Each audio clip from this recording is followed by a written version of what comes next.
Happy Dreamcast Day, everybody! Yes, that's right, it's the 9th of September when, back in 1999, the Dreamcast was released in America, and certain groups of gamers like to celebrate this day by dusting off their Dreamcasts and giving them another spin, which raises one very important question.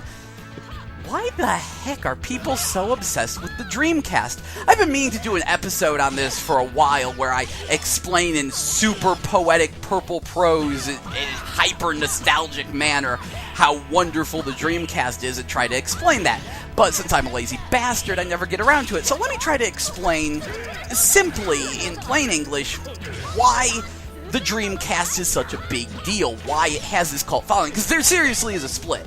There's people who either act like it's the greatest thing ever, or act like it's a friggin' joke. The term, the next Dreamcast, for example, can be either good or bad depending on the group of people. So let me try to explain it like this. The reason the Dreamcast is so beloved is because it marks a drastic turning point in the history of video games. And not necessarily a good one. It goes like this.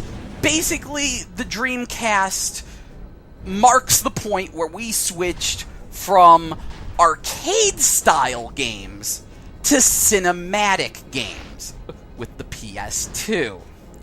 As such, to people who really, really love arcade-style games, they kind of remember the Dreamcast as, and I quote from a lot of people, the last time video games were truly fun.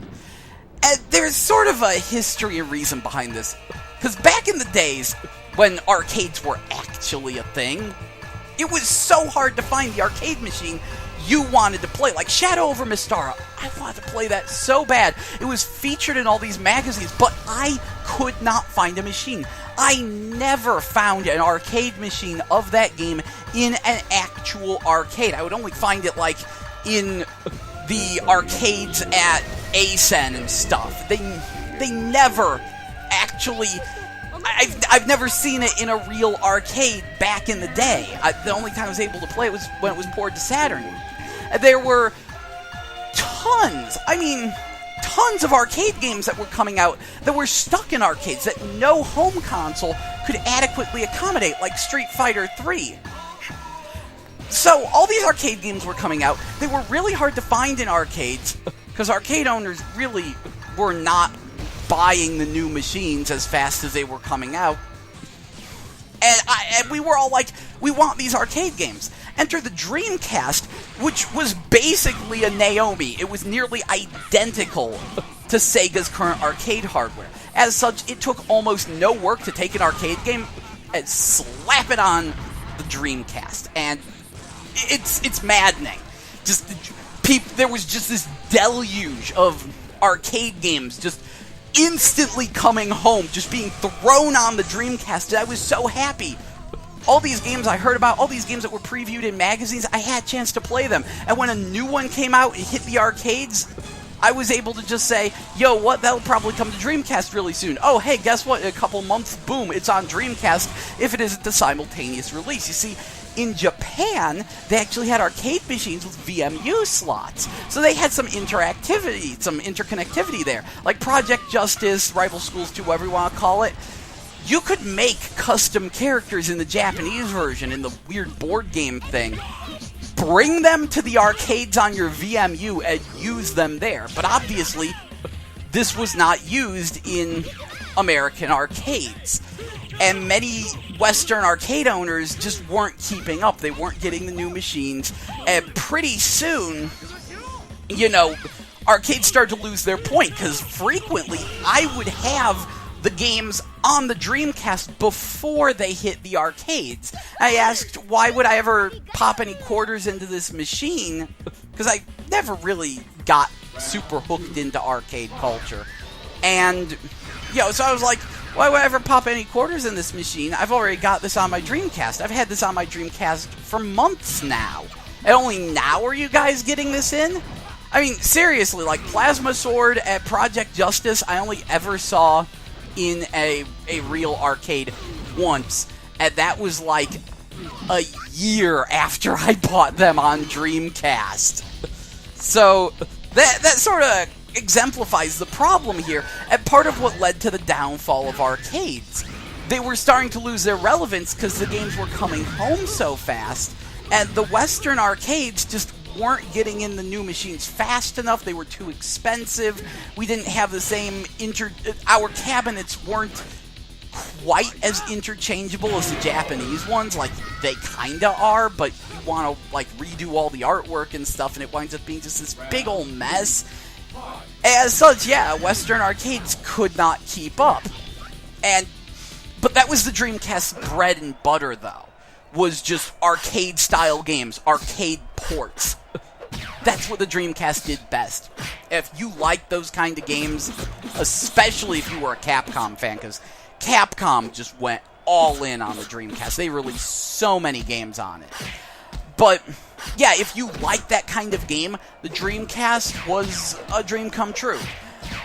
If you didn't, then, yeah, which is part of what caused the big split. Anyone who was really into RPGs, that wound up being the tricky part. There was a decent number of RPGs in Japan, but in America, very few RPGs actually came here. And by the time Grandia 2 got here, well, the PS2 was already on the horizon, which leads to the next question. What was it that really sunk the Dreamcast? Well, let's get back to what sunk the arcades. It was a combination of them losing their relevance, because the games were just coming to Dreamcast way too fast, coupled with Sony Computer Entertainment, especially Sony Computer Entertainment America, but like Sony coming in and really emphasizing we want cinematic, movie-style games.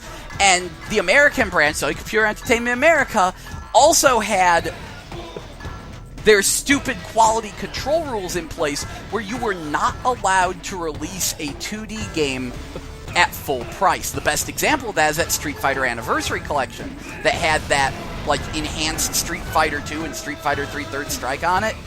Yeah, remember that? Remember how that was like, what, $20-$30 to get both those games? Yeah, in Japan, those were full-price $50 releases, and they were both sold separately. So, on one hand, yay, the consumer gets a really good deal. But on Capcom's side of things, they're like, well, crap, 2D fighters are no longer profitable. And they did try to do a 2D fighter on the super cheap that they could sell at that price point. It was called Capcom Fighting Jam, or Capcom Fighting Evolution, whichever you prefer it. Yeah, that didn't exactly go well. And that was what caused Capcom to fire their entire 2D fighting game staff. Capcom still wasn't known for making good 3D fighters. Yeah, a lot of their 3D fighters came under a lot of criticism, even though they had been improving, and Rival Schools was legitimately good. So when they announced Capcom Fighting All-Stars, a lot of people kind of laughed it off the face of the earth because they looked at it and they were like, really? These are your All-Stars? It's a random collection of Street Fighter and Final Fight characters with a couple originals at Strider, and you gave them finishing moves that are really, really lame, and this doesn't look very good. This just looks preposterously lame, and Capcom was like, well, no one seems to be giving this the time of day, may as well cancel it. I mean, seriously, that's what happened. You know what, in retrospect, maybe it would have been pretty good, but they did have a really crap roster for that game. They should have mixed it up more, and then we might have actually been hyped about it. So, that was a large part of what caused Capcom to basically fire their entire fighting game department. The Dreamcast marks the point where Capcom changed from the Street Fighter and Mega Man company to the Resident Evil and Devil May Cry company. I wonder which one I prefer. Yeah, so it does mark this huge turning point in the history of games. So what sunk the Dreamcast? Well, it was a three-pronged attack. First of all, this was the point where CD burners were commonplace. I had a CD burner. They come with your machine. And broadband was just starting to become affordable. A lot of people were getting broadband. Basically, everyone knew a guy who had broadband. As such, there was a whole lot of bootlegging going on. It was super easy to bootleg games on Dreamcast. In fact, I hear there was actually a print run of Dreamcast that completely lacked any copy protection. So people were bootlegging games left and right and releasing them on just getting them on Dreamcast. And so software sales in America on Dreamcast were in the shitter. No one was buying Dreamcast games because they could just get them free online. A lot of gamers were still very young. They didn't understand the consequences of what they were doing. And a lot of them didn't care because, number two, there was the PS2 hype. I remember back in high school art class, I argued all day with a Sony fanboy who bootlegged all his Dreamcast games. He had broadband, he bootlegged everything. He went on and on about how the PS2 was going to be so much better. And I remember him claiming that the PS2 was going to launch with a broadband modem built in and EverQuest, which was going to be free to play online if you had a PS2 and would link up with the PC version. Obviously, that was all 100% bullshit. And that's the thing.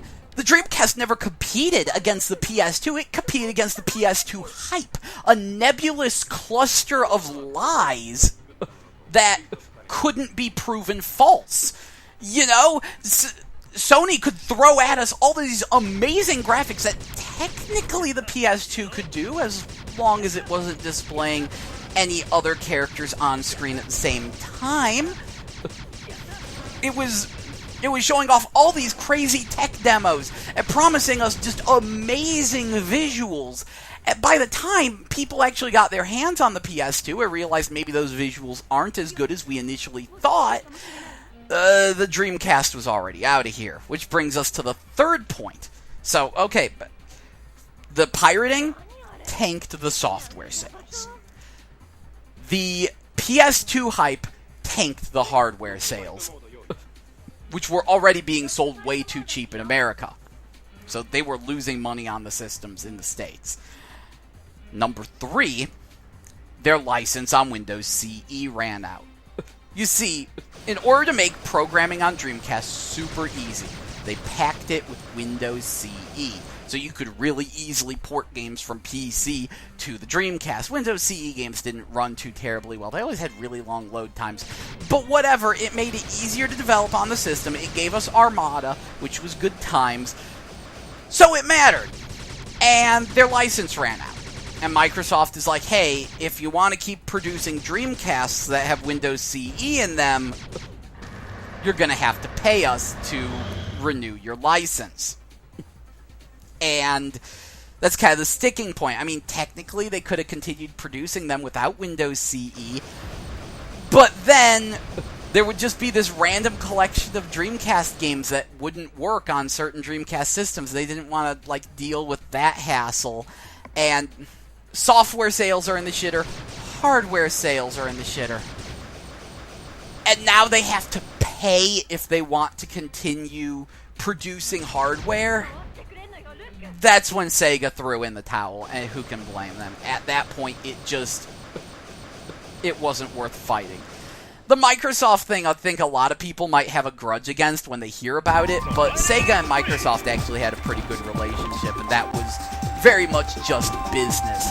You could tell this because, well, they worked really closely with one another on the Xbox. In fact, the Xbox was originally going to be backwards compatible with Dreamcast games, but they weren't able to sort out all the details in time. So, yeah, the original Xbox, Sega's best post-Dreamcast stuff was on the Xbox. A lot of people think that after the Dreamcast, Sega couldn't produce good games anymore. And that was just completely false. Sega just couldn't program a PS2 game. Like, Virtua Fighter is the only good PS2 game Sega ever made. Everything they tried to put on PS2 is crap. Because they were so used to programming on a system... They were so used to programming games that couldn't run on a PS2. They made a lot of use of the Dreamcast's greater VRAM. Because the PS2 was technically a more powerful system in every respect, except that the Dreamcast had more RAM. And so, you actually had a lot of these games that were very, very texture heavy. And that was how Sega made games that the PS2 couldn't run. Which bit them in the ass with PSO. The PS2 could not run PSO. They released on GameCube and Xbox. It didn't get enough people. They realized they have to release on PS2. They can't release on PS2, so they start from scratch. They create Phantasy Star Universe, and they still can't get that running well on PS2. See, this is the kind of crap Sega had to go through. They hated the PS2. When you really look at it, all their crappiest shit from that generation was on PS2. You look at their GameCube exclusives, they were pretty good. You look at their Xbox exclusives, they were pretty good. I'm not going to say they were 100% gold, but they were on par with the stuff Sega was releasing on the Dreamcast. So, yeah, that's sort of my Dreamcast story.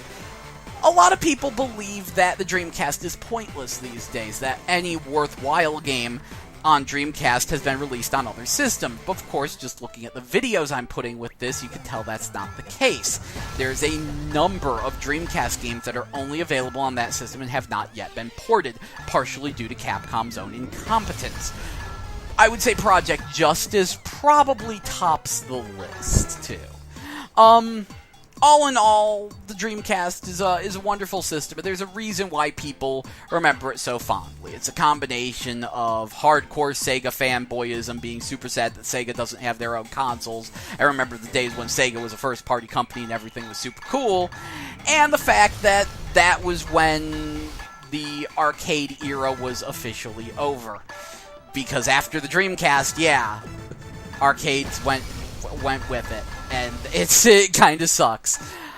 Of course, the video game industry is constantly changing and in turmoil. I'm super displeased with it right now, but maybe one day our arcade-style gaming will rise again when people realize that there is a large subset of folks who really want that and love their Dreamcasts. Either way, have a happy Dreamcast day.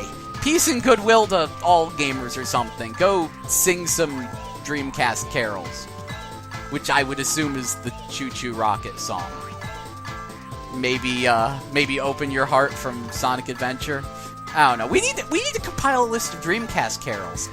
Anyway, this is Jell, and have a happy and safe Dreamcast day. See ya.